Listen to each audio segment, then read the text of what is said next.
삼손의 이야기를 보니까요, 여인들의 이야기로 시작해서 결국 여인들의 이야기로 마치는 것 같아요. 결국 삼손은 세 여인과의 관계 속에서 그를 해석할 수 있습니다. 한번 띄워주실까요? 14장과 15장에는요 딥나 여인입니다. 그리고 16장 1절에서 3절, 많은 성도들은 이 여인을 놓치기 쉬운데 가사의 무명의 기생입니다. 심지어는 사람들은요 이 기생이 드릴라라고 생각해요. 근데 그렇지 않습니다. 오늘 우리가 놓치기 쉬웠던 이 여인을 우리는 좀 더 자세히 살펴볼 것입니다. 그리고 16장 4절 이후에 이루어지게 되어지는 또한 여인이 등장하는데 우리가 잘 아는 소래골짜기의 드릴라입니다. 딥나 여인과 삼손이 결혼을 실패했어요. 분명 삼손은 큰 상처를 받은 것이 분명합니다. 그리고 한 여인에게 정착하지 못합니다. 딥나에서의 실패는 삼손에게 사람에 대해 그리고 사랑에 대해 큰 상처를 받았고, 그리고 사람에 대해서 신뢰하는 그 마음조차도 잃어버리게 되어진 이야기들을 우리가 이해하고 오늘 그 다음에 16장을 이해하셔야 하겠습니다. 삼촌이라고 표현했어요. 삼손의 상처 세 가지가 있습니다. 첫 번째는 바로 무엇이냐면 딥나 여인으로부터의 상처입니다. 비록 이방 여인이라고 하였으나 삼손의 입장에서는 참 순수했던 그러한 사랑이었습니다. 그런데 그 순수했던 사랑, 첫사랑이 삼손을 속였습니다. 그리고 삼손에게 상처가 되었습니다.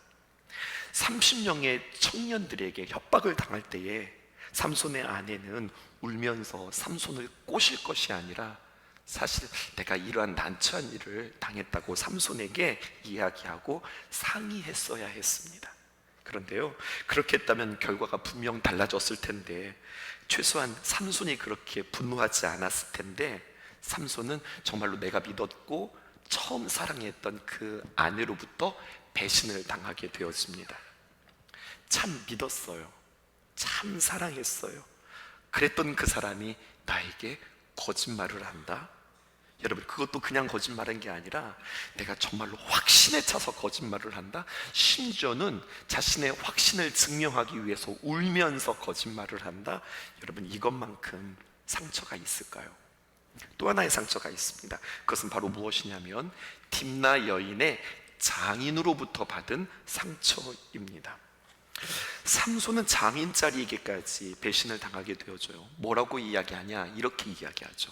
삼손이 내 아내가 어디 있습니까? 그렇게 이야기할 때 난 자네가 내 딸을 미워하는 줄 알고 내 딸을 자네 친구에게 주었지, 그렇게 이야기하는 거예요. 지금 누가 누구 보고 친구라고 그러는 거예요? 내 친구라니요. 여러분, 30명이 찾아왔는데 그것이 삼손의 친구였습니까? 아닙니다. 정확하게 말해볼까요? 삼손의 아내를 협박했던 30명의 청년들이었습니다. 무슨 말일까요? 삼손의 아내는 삼손과 그녀 사이를 멀어지게 한 30명의 청년 가운데 한 사람과 결혼하게 되었다는 이야기예요. 결국 삼손은 2중, 3중의 배신을 겪게 되어지는 겁니다. 그래도 여러분, 여기까지는 지금 다 누구에게 배신을 당하는 거예요? 이방 사람들에게 배신을 당하는 거잖아요. 그런데 여러분, 나름대로 자신의 마음들을 다독일 수 있는 명분이 있어요. 그렇지, 하나님 말씀에 내가 불순종하고 부모님 말씀 듣지 않고 제멋대로 굴다가 이렇게 되었지. 이방인들이 하는 짓이 그렇지 뭐, 블레셋 사람들이 하는 일이 그렇지 뭐, 이렇게 자기 자신을 이렇게 다독일 수 있겠어요. 그런데 이런 상처가 있다는 겁니다. 무슨 상처냐? 형제 동족 유다 지파로부터 그가 상처를 받습니다. 이런 거예요. 그가 너무 속상해서 에담 바위 곁에 이렇게 쭉 쳐져 있는데 같은 동족 그리고 같은 형제 같은 민족인 유다 지파로부터 그가 배신을 당합니다. 이제까지 단 한 번도 블레셋의 눈치를 보느라, 여러분, 유다 사람들이요 참 용맹스러웠던 지파였거든요. 근데 단 한 사람도 블레셋과 맞서서 싸우지 않았어요. 그런데 블레셋 앞에서는 꼼짝도 못하던 유다 지파 사람들이 몰려왔어요. 성경에 몇 명 몰려오는 줄 아세요? 한두 명이 아닙니다. 몇 명이 몰려왔느냐? 3,000명이나 몰려왔다, 이렇게 표현되어져 있어요. 숫자가 대단하지 않습니까? 그리고 그것도 이 3천 명이 삼손에게 몰려왔는데 그냥 온 것이 아니라 맨손으로 온 것이 아니라 무장하고서 몰려들었어요. 삼손을 잡겠다고 그러는 거죠. 삼손을 바라볼 때 그들은 참 두려웠을런지도 모르겠습니다. 근데 거꾸로 삼손이 그들을 바라볼 때에 억장이 무너지지 않았을까요? 배신감. 여러분, 모든 배신감이 같은 크기로 다가오는 것은 아닙니다. 경험해 보면 알 수 있는데요, 내 편이라고 생각했고 내 마음을 참 쏟고 내가 의지했고 사랑했는데 그로부터 배신을 당한다. 여러분, 그러면은요 뼈 때린다는 말이 있어요. 뼈 때린다는 말이 무엇이냐면요, 깊은 곳까지 얼얼하게 맞도록 그렇게 큰 고통이 있다는 거예요. 그러니까 믿는 사람에게 배신을 당하게 되어지면 이렇게 아픈 거죠. 이렇게 상처가 핥히고 난 뒤에, 세 번의 상처가 있는 뒤에 15장의 마지막은 이렇게 이야기합니다. 이 부분을 이해해야 그리고 우리가 16장을 이해하게 되어져요. 15장 20절 마지막 절에 뭐라고 표현되어 있느냐, 블레셋 사람의 때에 삼손이 이스라엘 사사로 몇 년 동안 있었다고요? 20년 동안 지냈더라. 이 이야기를 기억하셨으면 좋겠습니다. 우리가 지난주까지 딥나에서 싸움이 시작되었고요, 레이에서 블레셋 사람 1000명을 전투로 그들이 벌였던 일들을 우리가 다루었어요. 그런데 성경은 블레셋과의 전투의 마지막 기사에 뭐라고 이야기하냐, 이렇게 이야기하고 있다고요. 삼손이 이스라엘 사사로 20년을 지냈더라. 그리고 이번 주부터 이야기되어지는 사사기 16장을 보세요. 어쩌면 삼손의 이제 생애 마지막에 일어나는 일들이라 이렇게 이야기할 수 있거든요. 이번 단원에서 우리가 잘 보게 되어질 때에 20년이 지났다, 그럼 무엇을 생각하셔야 되냐면, 그가 사사로 20년을 지냈다고 하는 이야기는 상당히 시간이 지났다는 이야기예요. 그러면서 1절에 뭐라고 기록되어 있느냐, 삼손이 가사에 가서, 가사 동그라미 쳐보세요. 거기서 한 기생을 보고 그에게로 들어갔다, 이렇게 표현하고 있습니다. 앞에서 뭐라고 이야기했어요? 한참 시간이 지났다고 그랬죠. 한두 해도 아니고 20년이라고 하는 세월이 지났어요. 그런데 여러분, 삼손이요, 그의 나이도 20살이 더해지는 거거든요. 그럼에도 불구하고 블레셋 땅을 전전하며 지금 찾아다니고 있는데, 그것은 원수 블레셋을 무찌르기 위함이 아니라 계속해서 여자를 찾아다니고 있어요. 그 나이가 되도록이라고 하는 말은 무슨 말이냐, 이런 뜻에서 그래요. 보통 우리 오늘 이 시대와 우리가 비교할 수 없지만 유대 문화 가운데 그리고 이스라엘 문화 가운데 그 당시에 결혼의 정년기를 15살에서 16살이라고 보았습니다. 보통 그 당시에 그렇게 결혼을 했다는 거예요. 그리고 채 20살에 결혼을 한다, 그러면 굉장히 나이가 꽉 차서 결혼을 한 거거든요. 그런데 여러분, 삼손은 그 나이에 20년을 더하는 겁니다. 그러면은 어쩌면 그는 결혼할 수 있는 나이를 놓쳐버린 거예요. 결혼 정년기를 훨씬 넘겨버린 삼손을 염두하고서 오늘 본문을 보는 거예요. 그 수많은 세월이 지나가도록 삼손의 마음 가운데 한 여인을 또다시 품지 못합니다. 주경가들은요 이렇게 표현하고 있습니다. 아마도 그가 한 여인에 대하여서, 그가 그 한 여인을 사랑하고 또 다른 여인과 만나서 결혼하지 못하는 이유는 딥나에서 불타서 죽게 되어졌던 그 아내를 잊지 못하고 과거에 매여서 딥나의 여인에 대해서 여전히 매여 있어서 그의 모습을 생각하고 그 여인과 비슷한 사람, 그 여인과 분위기가 비슷한 사람, 그 여인을 생각나는 그 여인을 계속해서 찾아다녔다라는 이야기예요. 근데 그런 여인을 찾기가 쉽지가 않잖아요. 그런데 여러분, 이 여인이 정말로 삼손과 참 사랑을 했다가 안타깝게 죽은 여자예요? 아니잖아요. 그 여자가 삼손에게 어떻게 했어요? 거짓말하고 속이고, 그리고 다른 블레셋 사람과 결혼했다가 그렇게 죽은 여자잖아요. 그런데 삼손은 그거는 모르는 거예요. 자기가 생각하고 싶은 것만 생각하고 자신의 추억 속에만 빠져 있어서 여전히 그 여인을 잊지 못하는 삼손을 보게 되어집니다. 그리고 오늘 본문에 한 기생을 보고 그에게 들어갔다고 이야기하고 있어요. 여러분, 기생에게 들어가면 들어갔지. 오늘 성경에 보니까 한 기생을 보았고 그리고 그 여자에게 들어갔다, 이렇게 표현하고 있거든요. 이제는 여러분 해석되실까요? 눈이라고 하는 단어가 히브리어로 영어랑 좀 비슷해요. 아인입니다. 그리고 옳다, 마음에 맞다, 그리고 옳고 마음에 맞으니까 어떻게 되냐, 곧바로 직진한다 라고 하는 뜻이 야사르예요. 그런데요 여러분, 삼손의 눈을 생각해 보시자고요. 어떤 눈이냐? 아인에 옳았던, 자신의 눈에 옳았던, 야사르했던, 자신의 눈에 누구만 있는 거예요? 하나님의 시선이 있는 것이 아니라 누구만 있는 거예요? 딥나 여인만 있는 거예요. 그리고 수많은 세월을 계속해서 그 여자, 불타 죽었던 그 여자랑 똑같은 여자, 비슷한 여자, 그 분위기의 그 여자를 20년 동안 계속해서 찾아다니는 거예요. 그리고 오늘 보니까 그 여자랑 비슷한 여자가 한 사람이 있는 거예요. 그래서 그 여자에게 들어갔습니다. 그러나 그에게는, 그래서 그의 마음이 만족함을 얻는 것이 아니라 여전히 그의 마음 가운데는 깊은 공허함만 더했더라는 거예요.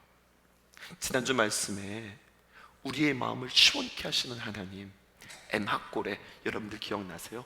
부르짖는 자의 샘이 되어주시는 하나님, 우리에게 참 숨이 되어주시는 하나님, 참 쉼이 되어주시는 하나님, 참 품이 되어주시는 하나님, 그 하나님을 그가 맛보았음에도 불구하고, 그 은혜를 맛보았음에도 불구하고 잠시 잠깐 나는 또다시 과거로 돌아가서 과거의 여인에 집착하면서 그때 그 여인, 그 분위기, 그 사랑, 그 품, 그 목소리, 그것에 연연하는 삼손을 보게 되어지는 겁니다. 하나님을 잃고 또다시 잃고 자신의 눈에 오른 대로 여전히 과거에 매여 있고 집착한 나머지 그 공허함이 온 블레셋 땅을 헤매게 되어지는 삼손을 우리가 만나게 되어지는 거예요. 숨을 쉬지만 그의 숨은 더 이상 숨이 아닙니다. 한 여인의 품에서 쉬어봤어요. 하지만 그 쉼은 더 이상 쉼이 아니라 오히려 그를 더욱더 고단하고 공허하게 만들었습니다. 여러분 적용해 보실까요? 마귀의 함정이라는 건 바로 이런 거예요. 우리의 눈에 오른 것이 하나님의 눈에도 오른가? 우리의 마음을 흡족하게 하는 것이 정말로 하나님의 마음에게도 흡족한가? 이것이 달라요? 그러면 우리는 여전히 목마를 수밖에 없고 여전히 공허할 수밖에 없다는 겁니다. 이것을 여러분들 스스로 질문해 보셔야 되겠어요. 2절 보세요. 가사에 사람들에게 삼손이 왔다고 알려지매 그들이 곧 그를 애워싸고 밤새도록 성문에 매복하고 밤새도록 조용히 하며 이르기를 새벽이 되거든 그를 죽이라, 이렇게 이야기합니다.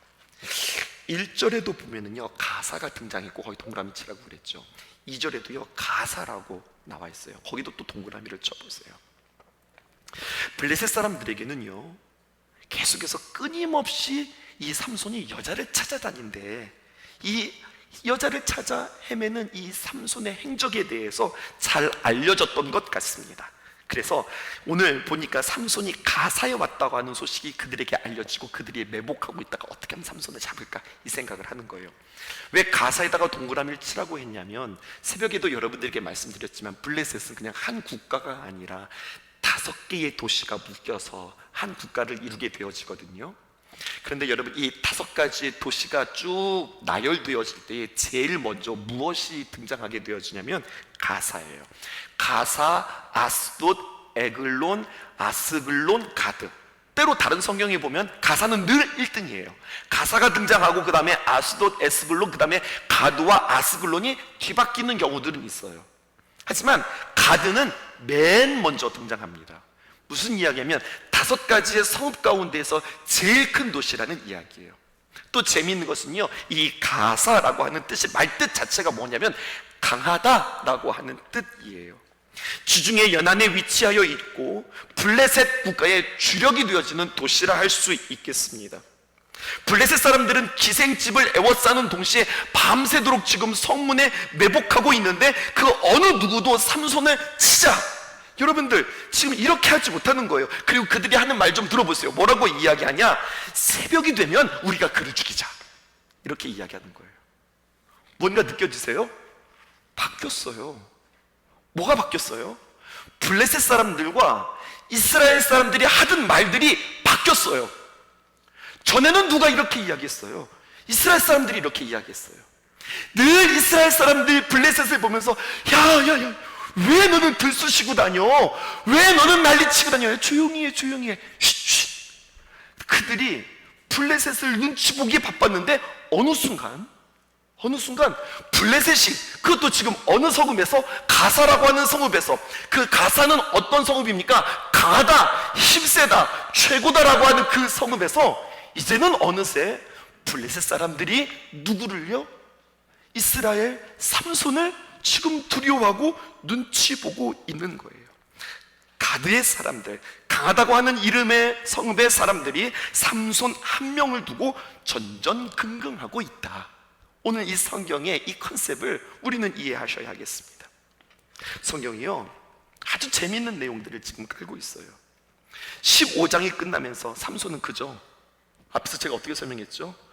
과거에 매여 있어서, 과거의 여인을 잊지 못해서 이리저리 방황하면서 블레셋에 샅샅이 뒤지면서 과거 딥나 여인에 대한 목마름으로 이리저리 그냥 헤매일 뿐이었어요.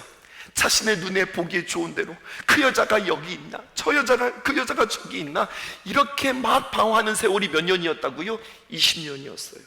그런데 그렇게 20년 동안 여자 찾으러 돌아다녔는데 판세는 뒤바뀐 거예요. 늘 눈치만 보았던 이스라엘이었는데 삼손이 이렇게 헤집고 다니니까 20년 가까운 세월 동안에 이스라엘은 블레셋의 압제에서 벗어나게 되었으라는 이야기예요. 이것을 말 그대로 정말로 아이러니하다라고 표현하게 되어지는 거예요. 20년간 이스라엘의 사사인 삼손은 무엇에 매어 다닌다고요? 첫사랑에 닮은 그 블레셋 여인을 찾아 헤매는 것이 전부였는데 그 결과 블레셋의 압제로부터 이스라엘은 평안과 보호를 받았다. 성경이 이것을 우리에게 이야기해 주는 겁니다. 이 삼손이 어디에서 어떻게 어느 방향으로 튈지 모르는 삼손이었습니다. 도무지 그의 동선과 그의 행동을 예측할 수가 없었습니다. 예측할 수 없으니 블레셋 사람들이 어떤 작전을 짤 수가 없는 거예요. 그냥 이 삼손은 그냥 감정에 흥분이 되어서 이 여자가 여기 있냐 저기 있냐, 낮에도 밤에도 아무 때나 돌아다니니 이 삼손을 어떻게 계획적으로 전략적으로 잡을 방법이 없는 겁니다. 삼손은 소위 그의 눈에 옳은 짓을 하고 다녔는데 그 사이 하나님은 그러한 삼손의 존재와 그러한 삼손의 행동으로 이스라엘을 구원하고 있고 이스라엘을 보호하고 있는 이야기들을 우리를 통하여서 이야기해 주고 계세요. 삼손 불순종하는 종이었으나 그를 통하여서도 일하시는 하나님이다. 이것을 우리에게 말씀해 주고 있는 거예요. 자, 이들이 이렇게 이야기합니다. 새벽이 되면 그들을 죽이자. 이 가드 사람들이 모였어요. 뭐라고 작전을 짜냐? 지금 이 삼손이 골아 떨어지고 지금 푹 자고 있으니 새벽이 되면 우리가 들이닥치자, 이렇게 이야기했어요. 그런데 새벽이 되기만을 기다리고 있는데, 근데 여러분 이건 또 무슨 행동이에요? 갑작스럽게 돌발 행동이 하나 나타납니다. 3절 보실까요? 삼손이 밤중까지 누워있다가 새벽에 일어났어요? 밤에 일어났어요? 그 밤중에 일어나, 그 다음에 여러분 밤중에 일어나서 뭐 기지개를 폈다, 아니요 운동을 했다, 이게 아니라요, 갑자기 밤중에 일어나 성 문짝들과, 문짝만 들고 뛴 게 아니라 두 문설주와 문빗장을 빼가지고서 여러분 그것을 모두 어깨에 메고 헤브론 앞산 꼭대기로 달렸다. 오늘 성경은 우리에게 이렇게 이야기하고 있어요. 이것도 무슨 이야기예요? 밤새 블레셋 사람들은 두 곳에 매복하고 있었습니다. 한 곳은 삼손이 들어간 기생집 그 앞에 매복하고 있고, 다른 곳은 어디냐? 가사 성읍 성문 앞에 그들이 매복하고 있었어요. 근데 깜짝이야, 여러분, 밤중까지 누워있던 삼손이 갑자기 일어나더니 가사의 성문짝들과 뿐만 아니라 문설주와 문빗장까지 맨손으로 빼서 뛰고 달리는 거예요. 놀란 이유는 그곳이 바로 무엇이었느냐, 그들이 거기서 숨어 있었거든요. 숨어 있었는데 갑자기 삼손이 튀어나오는 거예요. 그리고 성문 앞에 숨어 있었는데 갑자기 성문 앞에 나오더니 문짝을 들고 문설주를 들고서 뛰는 겁니다. 죽었다, 바들바들 떨고 있는데 삼손이요, 그들에 대해서는 전혀 관심을 갖지 않고 그냥 그것 가지고 헤브론 산으로 뛰는 이야기가 성경에 기록되어져 있어요. 여러분, 이것은 무엇을 이야기하는 걸까요? 여러분, 헤브론 앞산까지의 거리가요, 가드에서 헤브론 앞산까지의 거리가 무려 64km 된답니다. 그 문짝을 들고 여러분 64km가 되어지는 정도를 뛰는 거예요. 그것도 밤중에 일어나 뛰었다는 이야기예요. 삼손이 왜 그러는 걸까요? 이걸 우리는 어떻게 해석해야 할까요? 여러분, 이것을 한마디로 이렇게 해석합니다. 이것은 바로 무슨 징후인가? 화병이다 라는 거예요. 화병이다. 생각만 하면 우라가 치밀어 오르는 겁니다. 가만히 잠자고 있다가 잠자가도 그냥 벌떡벌떡 일어나는 거예요.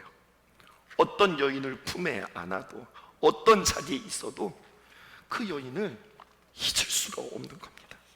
그리고 자기의 감정에, 그 상처에 우라가 치밀어서 이리 뛰고 저리 뛰는데 그 사이 적들은 매복하고 있다 갑자기 삼손이 막 우라가 치밀어서 막 확 가운데 막 이리 뛰고 저리 뛰고, 깜짝이야, 이건 뭐야? 지금 이렇게 되어지는 상황이에요. 그러니까 삼손의 상황을 예측할 수 없다. 그는 무슨 병에 걸렸으니까? 화병에 걸렸으니까. 자다 말고 이렇게 뛰어나올 줄은 아무도 몰랐다는 이야기입니다. 결국 자신들의 계획은 수포로 돌아가고 결국 그들도 다 도망치는 형국이라고 하는 거죠. 그런데 여러분, 사람의 힘으로 이게 가능할까요? 생각을 해보는 거예요. 과장이 아닐까요? 성경은 읽는 독자로 하여금 재밌게 하기 위하여서 꾸며낸 이야기는 아닐까요? 그런데요, 성경은 놀랍게도 이런 우리의 의문까지도, 이런 질문까지도 답을 주고 계세요. 앞으로 거꾸로 넘어가 볼까요? 삼손이 태어날 때 말입니다. 너무나도 놀라운 비전을 본 삼손의 아버지 이름 마노아가 삼손의 일생과 그를 향하신 하나님의 귀한 계획이 도저히 믿어지지가 않아서 하나님께 질문하는 그러한 대목입니다. 사사기 13장 17절에 있는 말씀이에요. 이렇게 기록되어져 있습니다. 마노아가 또 여호와의 사자에게 말하되 당신의 이름이 무엇이니까 당신의 말씀이 이루어질 때에 우리가 당신을 존귀히 여기겠나이다. 그때 사사기 13장 18절에 있는 말씀 뭐라고 기록하면 이렇게 기록되어져 있어요. 여호와의 사자가 그에게 이르되 어찌하여서 내 이름을 묻느냐, 내 이름은 기묘자라, 이렇게 이야기하고 있어요. 마이크 하나 저한테 갖다 주시겠어요? 여러분, 여기서 어찌하여서 내 이름을 묻느냐 이렇게 표현하고 있죠. 여러분, 어찌하여서 내 이름을 묻느냐라고 하는 표현이요, 영어 성경은 이렇게 표현되어 있어요. Why do you ask my name? 어째서 내 이름을 묻느냐, 하나님께서 이렇게 말씀하세요. 그리고 하나님께서 자신의 이름을 가르쳐 주는데 내 이름은 기묘자라. 기묘자라. 여러분, 기묘자라는 것은 우리에게 잘 쓰지 않는 표현이잖아요. 근데 영어 성경이 이것을 우리에게 아주 쉽게 더 설명하고 있어요. It is beyond understanding. 기묘자라는 뜻이 무슨 뜻이냐면 우리의 이해를 뛰어넘는 자다. 우리가 이해할 수 없는 분이 바로 하나님이시다라는 거예요. 그러니까 여러분, 어떻게 사람이 성문짝을 띄어서, 또 성문짝뿐만 아니라 문설주를 띄어서, 빗장을 띄어서 그걸 가지고 메고서 63km를 뛰냐고요. 이게 말이 돼? 우리는 이렇게 생각하잖아요. 이거 과학적으로 어떻게 증명할 수 있어? 사람이 이것을 어떻게 들고 뛰어? 이렇게 이야기하는데, 맞아, 설명할 수 없어. 그런데 하나님은 어떤 하나님이시냐? 설명할 수 없는 하나님이야 라고 우리에게 말씀하고 있다고요. 이것을 삼손의 힘으로만 여러분 우리가 해석할까요? 우리의 삶 속에서 일하시는 하나님도 마찬가지예요. 불가능이 없으신 하나님, 능치 못하심이 없으신 하나님, 위대한 일, 대단한 일, 크신 일을 행하시는 하나님, 여러분 이렇게만 해석하세요. 여러분, 불가능이 없으신 하나님이라고 하는 것은요, 다른 관점에서 오늘 우리에게 이야기하고 계시는 거예요. 하나님은 초월적인 힘으로 우리에게 이렇게 역사해. 이것만 이야기하는 것이 아니라 보세요. 삼손은 그 마음 가운데 채워지지 않는 그 허기로 20년 동안 헤맵니다. 20년 가까운 세월을 어떻게 보면 하나님을 마음 아프게 하면서 자신의 눈에 좋은 대로 이리저리 방황하고 있는데, 어떤 사람으로도 자신의 목마름을 채우지 못하는데 사사기 전반에 흐르는 하나님의 주된 말씀, 그리고 심지어는요 사사기가 끝날 때 이렇게 열린 결말로 끝나요. 사사기의 맨 마지막이 어떻게 끝나는 줄 아세요? 사사기 21장 25절에 있는 말씀, 그때에 이스라엘의 왕이 없었으므로 사람이 각기 자기의 소견대로 옳은 대로 행하였더라. 여러분, 소견에 옳은 대로 행하였다. 이 소견이 무엇입니까? 자기 눈에 보기에 옳은 대로 행하였다는 거예요. 이것은 삼손의 이야기뿐만 아니라 사사시대를 그대로 우리에게 반증하고 있는 거예요. 동시에 여러분, 하나님을 만나지 못한 사람들이 살아가는 만연한 집단적 허기를 성경은 이 시대에 살아가는 우리들에게 다시 한번 보여주고 있고, 너희들도 그렇지 않느냐, 성경은 우리에게 이야기해주고 있는 거예요. 삼손의 힘은 사사시대에 특별한 것이었지만 삼손의 갈증은 사사시대에 만연한 것이었고 일반적인 것이었고 보통의 것이었다. 삼손은 특별한 힘을 가졌지만 그 갈증은 삼손만 가지고 있었던 것이 아니라 사사시대에도 가지고 있었다. 오늘날 삼손과 같이 그러한 힘을 가진 자는 이 시대에 없지만 삼손 시대에 가지고 있었던 그 갈증은 오늘날도 동일하게 우리에게 있다. 이것을 성경은 우리에게 고발하고 있는 겁니다. 삼손이요, 그 시대에 이스라엘의 마음들 곳을 잃어버리고 사람들이 정말로 이리저리 방황하는 모습을 삼손을 통해서 우리에게 보여주고 있는 거예요. 그런데요 여러분, 말씀을 준비하다가요 이렇게 말썽을 피우는 삼손이지만 삼손을 대하시는 하나님의 마음을 성경은 우리에게 이야기해주고 있는 거예요. 너 왜 그래 삼손? 너 도대체 왜 그래? 네가 나실인데, 네가 사명자인데 너 도대체 왜 그러고 살아? 하나님께서 그를 책망하는 것이 아니라 오늘 삼손의 이야기를 쭉 풀어가시는 하나님을 보면서 하나님 우리에게 오히려 이렇게 말씀하는 것 같아요. 네가 지금 제대로 숨을 못 쉬어서 그래. 네가 제대로 쉬어보지 못해서 그래. 내가 제대로 온전한 물을 마셔보지 못해서 그래. 그리고 어떤 방법이든지 어떤 기회든지 하나님께서는 방법을 만드시고 기회를 만드시고 상황을 만드셔서 제대로 숨 쉬어라, 제대로 쉬어라, 제대로 마셔라. 주님께서 그것을 우리에게 다시 한번 기회를 만드시고 하나님의 품에 안기시는 하나님이라고 오늘 성경이 우리에게 이야기해 주세요. 바로 히브리서에 있는 말씀입니다.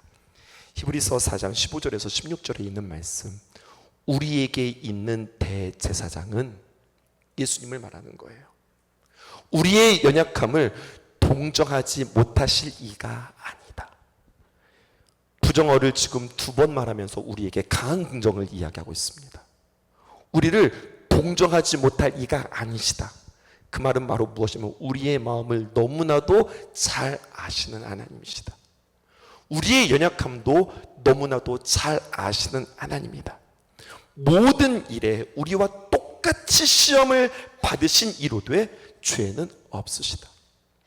예수님도요 육신의 몸을 입고 이 땅에 오셔서 우리가 만나는 허기, 우리가 만나는 갈증, 우리가 만나는 괴로움, 우리가 만나는 외로움, 우리가 겪게 되어지는 정욕, 우리에게 있는 어떤 사람의 자극적인 모든 것들, 우리가 누리고 싶은 것들, 우리의 욕망들, 예수님은 모르시지 않으셨다는 거예요. 다 아셨다는 거예요. 하지만 그 유혹에 넘어가지 않으셨던 하나님이라는 거예요. 그러므로 16절에 이렇게 이야기합니다. 그러므로 우리는 긍휼하심을 받는 거예요. 하나님의 사랑과 하나님의 긍휼하심을 받고 하나님이 우리를 이해하신다고 한다. 내가 너를 알아, 너의 목마름을 안다라고 주님께서 말씀하시면서 우리를 품으시는 거예요. 그렇기 때문에 때를 따라 돕는 은혜를 얻기 위해서 내가 너 알아? 그렇게만 끝나는 것이 아니라 하나님께서 때에 따라서 우리에게 돕는 은혜들을 허락해 주십니다. 때로는 우리에게 이번과 같은 수련회를 통하여서, 때로는 우리에게 어떤 시험들을 통하여서, 때로는 어떤 우리들의 어떤 사역들을 통하여서 하나님께서 그 때를 따라 돕는 은혜들을 우리로 하여금 알게 하시기 위해서 우리에게 그것들을 펼쳐주실 때에 너희들은 주저하지 말고 은혜의 자리로, 은혜의 보좌 앞으로 머뭇거리지 말고 담대히 나아가라. 오늘 성경은 우리에게 이야기하세요. 하나님은 절대 우리의 처지를 외면하지 아니하시는 분이라고. 우리가 만나는 유혹도 아시고, 우리가 겪는 갈증도 아시고, 우리의 어려움과 곤고한 처지도 잘 아는 분이라고 주님께서는 말씀하세요. 삼손은 기생과 음란한 시간을 보냈어요. 그리고 그것이 사랑이었고 나의 공허함과 나의 갈증을 풀어줄 것이라고 여겼지만, 밀려오는 허탈감을 성경은 정확하게 우리에게 이렇게 표현합니다. 3절의 상반절 보실까요? 삼손이 밤중까지 누워 있었다.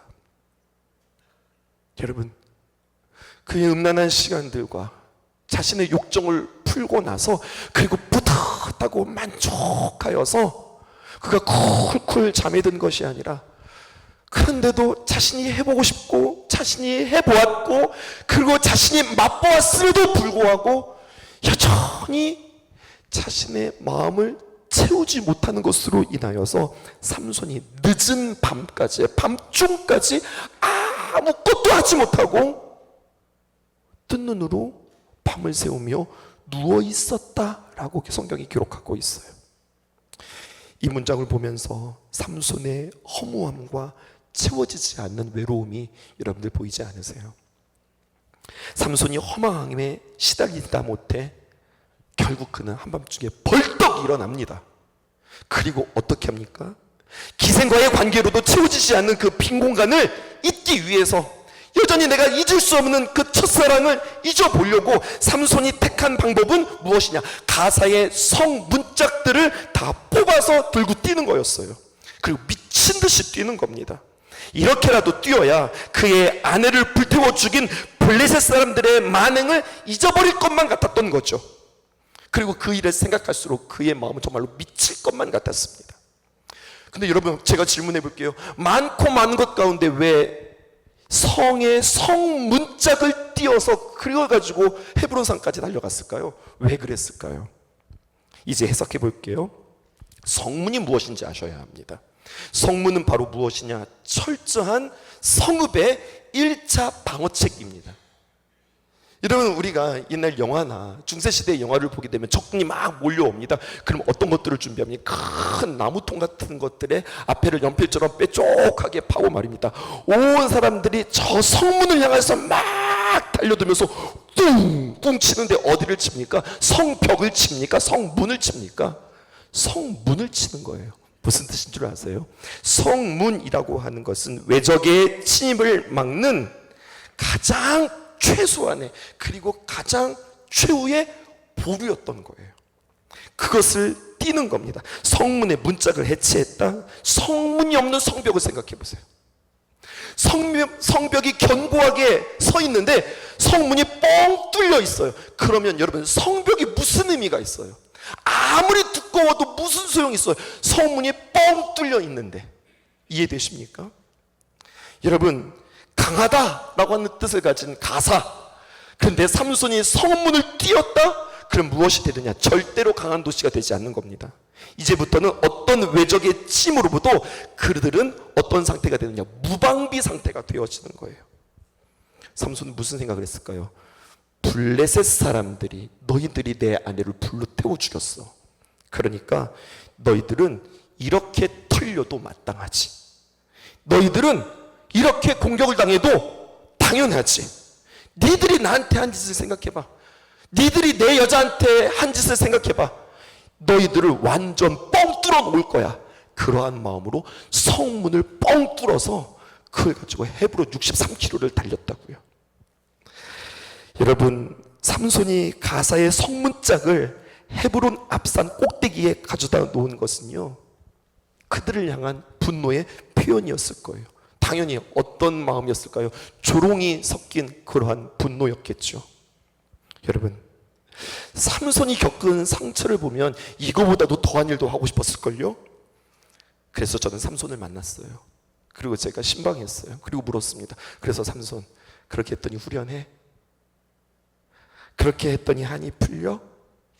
그렇게 해서 후련하고 풀렸으면 이제 방황이 끝나야 되는데, 여러분, 여전히 삼손의 가슴 한가운데 응어려진 그 무엇은 여전히 풀리지 않은 것 같아요. 그 결과 가사와 지금 헤브론 산에 있었던 그 에피소드가 있었음에도 불구하고 그 방황이 잦아들려지기는커녕 그렇게 기생을 만나보았고, 그렇게 블레셋을 향하여서 원수를 갚아보았고, 성문짝을 띄어가지고 헤브론 산에다가 꼽았다 할지라도, 자기가 하고 싶은 대로 다 해보았다 할지라도 여전히 그의 마음은 채워지지 않아서, 그래서 이어지는 이야기가 그 유명한 삼손과 그리고 드릴라의 이야기가 진행되어지는 겁니다. 그건 다음 시간에 여러분들과 함께 이야기 나눌게요. 여러분, 이 말씀을 오늘 여러분들과 함께 나누면서 삼손 이야기, 이런 이야기도 있구나, 이것으로 끝나는 것이 아니라 하나님께서 우리에게 끊임없이 일하시고 끊임없이 우리에게 기회를 주시고 우리에게 주님께서 초청하실 때 나는 무엇으로 만족하는가, 이것에 대하여서 다시 한번 점검할 수 있는 저와 여러분들 되었으면 참 좋겠습니다. 여전히 내가 하나님을 믿고 내가 하나님을 사랑한다고 하지만 나의 공허함과 나의 외로움과 나의 영적인 허기와 갈증을 그 세상 무엇으로 자꾸만 채우려고 하는 우리들의 모습은 아닌가. 때로는요, 여러분은 그런 경험들이 있었으면 좋겠어요. 그러니까 세상에서 제일 좋다는 곳도 한번 가보셨으면 좋겠고, 세상에서 정말 제일 좋다고 하는 옷도 한번 입어보셨으면 좋겠고, 세상에서 진짜 맛있다고 하는 것들도 한번 맛보셨으면 좋겠어요.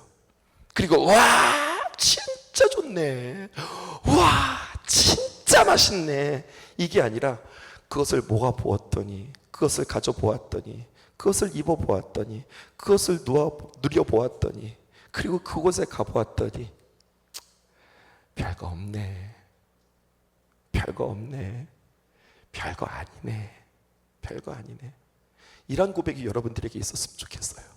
그래서 하나님만이 나를 채워주시는 분이십니다 라고 진정으로 고백할 수 있는 저와 여러분들 되었으면 좋겠습니다. 물론 우리의 삶 속에 우리가 하나님께서 주신 귀한 선물과 혜택도 있기에 여러분 그것도 외면하지 않았으면 좋겠어요. 하나님 주시는 것이면 여러분들 맛보셨으면 좋겠어요. 하지만 그런 것들을 만날 때마다 놓치지 말고 이 멘트를 꼭 하세요. 그래도 하나님이 주시는 것보다 좋지 않아요. 하나님 만나는 것보다 행복하지 않아요. 주님께서 우리에게 주시는 맛보다 더하지 않아요. 이 고백이, 진실한 고백이 저 여러분들에게 있었으면 참 좋겠습니다. 아버지, 당신의 마음이 있는 곳에 나의 마음이 있기를 원해요. 아버지, 당신의 눈물이 고인 곳에 나의 눈물이 고이길 원해요. 아버지, 당신이 바라보는 영혼에게 나의 두 눈이 향하길 원해요. 아버지, 당신이 울고 있는 어두운 땅에 나의 두 발이 향하길 원해요. 나의 마음이 아버지의 마음 알아.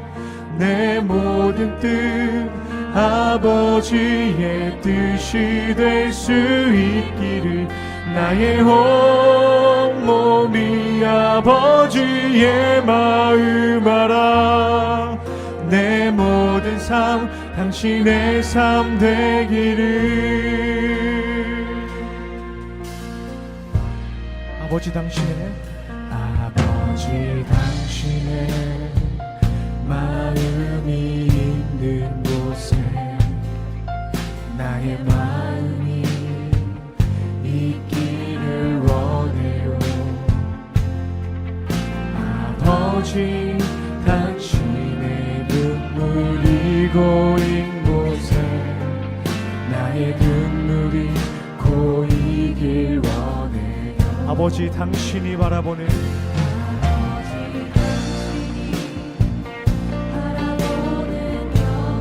나의 두 눈이 향하길 원해요.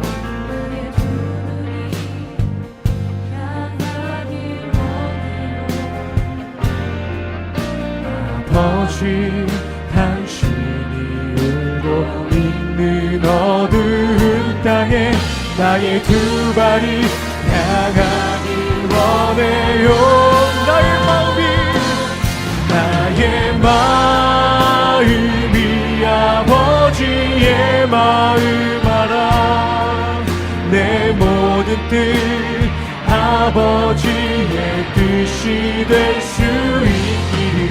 나의 온몸이 아버지의 마음 알아.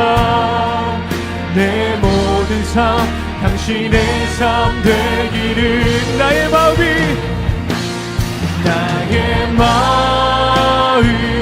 아버지의 마음 알아. 내 모든 뜻 아버지의 뜻이 될 수 있기를. 나의 온몸이 아버지의 마음 알아. 내 모든 삶 당신의 삶 되기를. 아멘.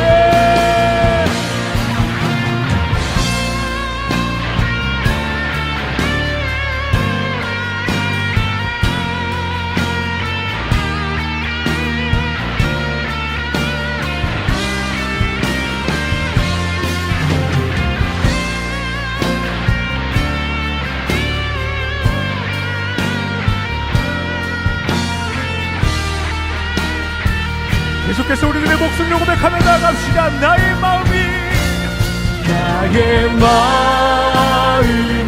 아버지의 마음 알아.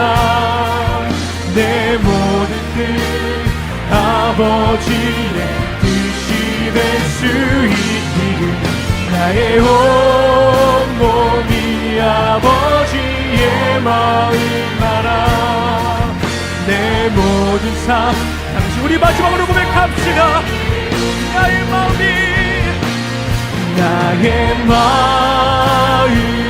아버지의 마음 알아. 내 모든 뜻 아버지의 뜻이 될 수 있기를. 나의 온몸이 아버지의 마음 알아. 내 모든 삶 당신의 삶 되기를. 아멘.